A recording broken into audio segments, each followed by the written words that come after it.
दोस्तों हमारी हैंडराइटिंग ठीक उसी तरह होती है जिस तरह सब्जी के ऊपर डला हुआ हरा धनिया। अगर कंटेंट अच्छा भी हो लेकिन हैंडराइटिंग खराब हो तो कॉपी चेक करने वाले का सारा मूड खराब हो जाता है। क्या कभी आपके साथ भी ऐसा हुआ है कि एग्जाम में बहुत अच्छा लिखने के बावजूद आपके नंबर कम आते हो? तो हो सकता है कि ऐसा आपकी गंदी हैंडराइटिंग की वजह से होता हो। एक रिसर्च में पता चला है कि जिन लोगों की हैंडराइटिंग अच्छी होती है उनका दिमाग काफी शांत और कूल होता है। इतना ही नहीं, वो लोग काफी इंटेलिजेंट भी होते हैं।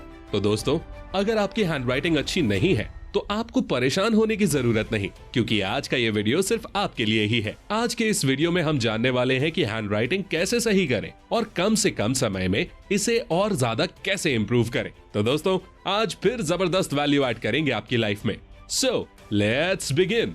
दोस्तों, हैंडराइटिंग ठीक करने के बहुत सारे तरीके हो सकते हैं, लेकिन आज के इस वीडियो में हम कुछ ऐसे वैल्यूएबल और जेन्युइन तरीकों पर बात करेंगे जो बहुत ही प्रैक्टिकल हैं और इन्हें फॉलो करके आप आसानी से अपनी हैंडराइटिंग इंप्रूव कर सकते हैं।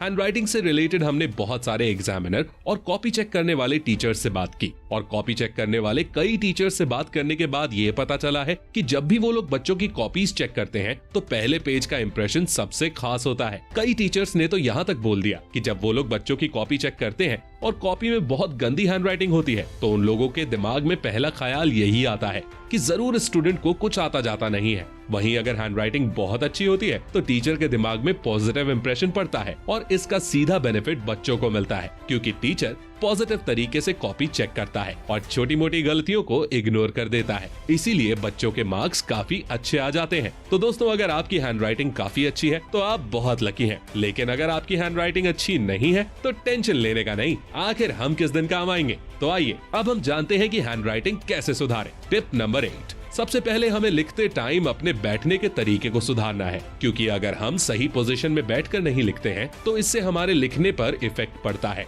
और हमारी हैंडराइटिंग अच्छी नहीं बन पाती है। अगर हमारी बैठने की पोजीशन सही है तो हम अच्छी हैंडराइटिंग बना सकते हैं। इसीलिए जब भी आप कुछ लिखें तो पूरा कंफर्टेबल होकर ही लिखें।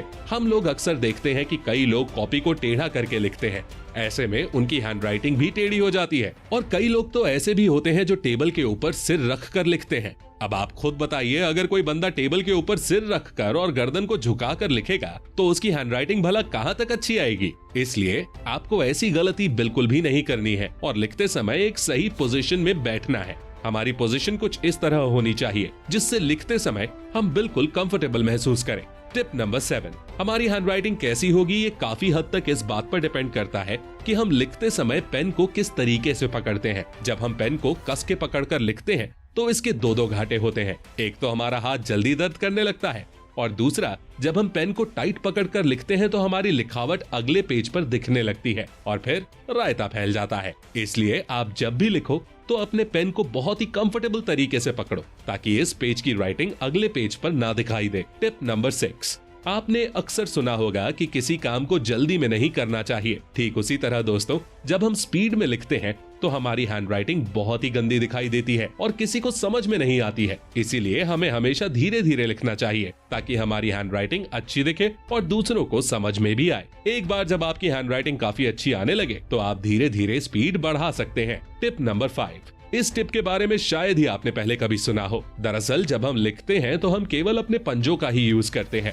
जिससे हमारे हाथों में जल्दी दर्द होने लगता है और हमारी हैंडराइटिंग अच्छी नहीं बन पाती है। तो अब हमें ऐसा नहीं करना है। अब हमें लिखते टाइम अपने पूरे हाथ को मूव करते हुए लिखना है, जिससे कि हमारे हाथ में दर्द भी नहीं होगा और हम साफ साफ और देर तक लिख भी पाएंगे। इसे ट्राई करके देखिए, आपको जबरदस्त फायदा होगा। Tip number 4। हम अगले पॉइंट पर बात करें उससे पहले मैं आपसे एक सवाल पूछना चाहता हूँ। इमेजिन कीजिए किसी कमरे के अंदर बहुत सारी बॉल्स डली हुई हैं जो इधर उधर बिखरी हुई हैं। वहीं दूसरी तरफ बगल वाले कमरे में बहुत सारी बॉल्स हैं जो बिल्कुल लाइन से रखी हुई हैं। अब आप खुद सोचिए, दोनों में से कौन सा कमरा देखने में अच्छा लगेगा? ऑफ कोर्स जिस कमरे में बॉल्स को अच्छी तरह से सेट किया गया है वो कमरा देखने में ज्यादा अच्छा लगेगा। इसी तरह हमारी राइटिंग में भी होता है। अगर हम लिखते समय वर्ड्स के बीच एक जैसे गैप नहीं रखेंगे तो हमारी हैंडराइटिंग देखने में अच्छी नहीं लगेगी। लिखते टाइम हमें शब्दों के बीच में गैप देना है और कोशिश करनी है कि सभी शब्दों के बीच में समान गैप हो, जिससे हमारी हैंडराइटिंग साफ और अट्रैक्टिव दिखाई देगी।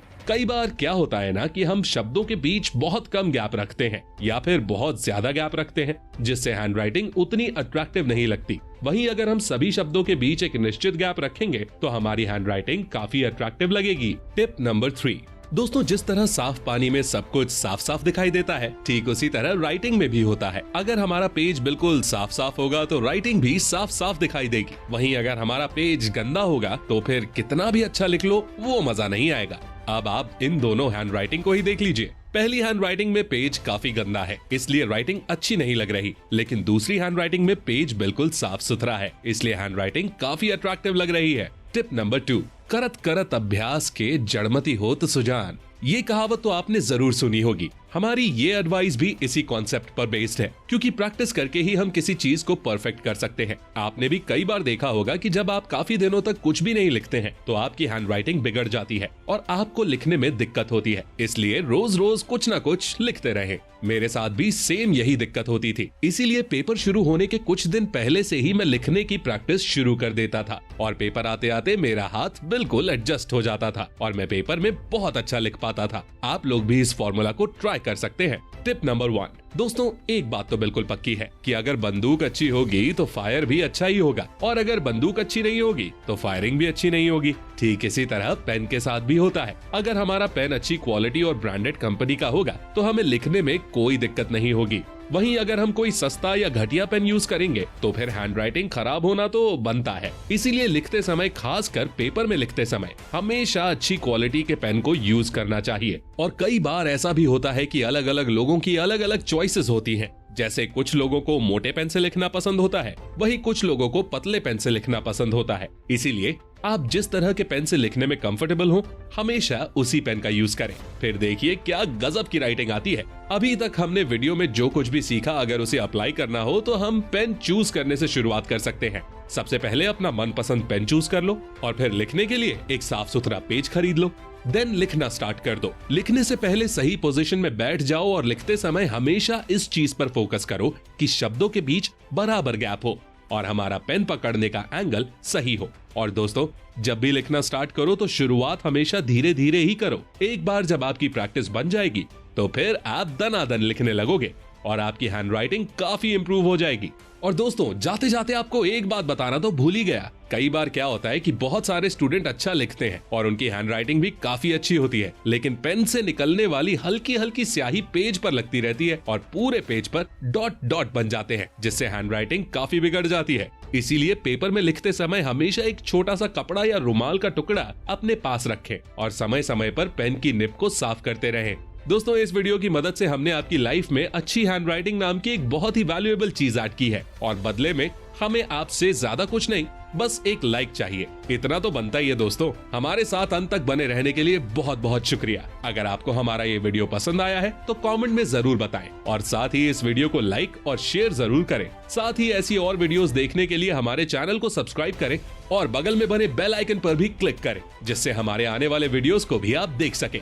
लिखने की प्रैक्टिस करते रहिए। मिलते हैं अगले वीडियो में। Take care, love you all and all the best.